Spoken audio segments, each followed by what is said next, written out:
Right way کے سامعین السلام علیکم۔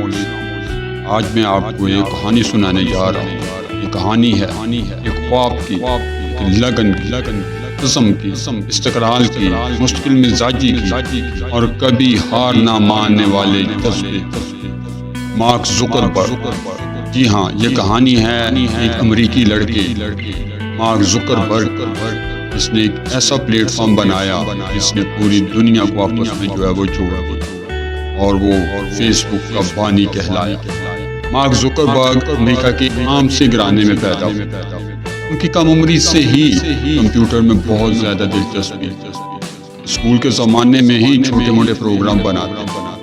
2004 میں ہارورڈ یونیورسٹی میں تعلیم کے دوران انہوں نے ایک ویب سائٹ بنائی جسے فیس بک کا نام دیا۔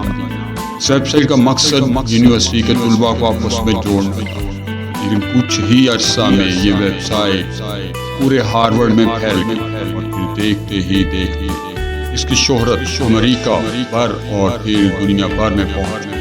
فیس بک کی کامیابی کی ایک وجہ یہ تھی کہ مارک نے اسے آسان اور استعمال کرنے میں آسان بنا۔ لوگوں کو یہ پسند آیا، وہ اس پلیٹ فارم پر اپنے دوستوں اور رشتہ داروں سے رابطہ کر سکتے۔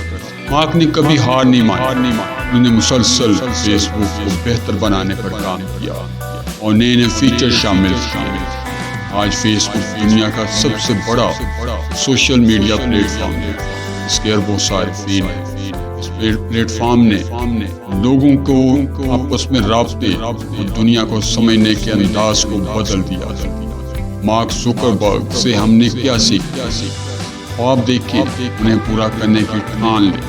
ہر کامیابی کے پیچھے ایک مضبوط خواب ہو۔ شکریہ۔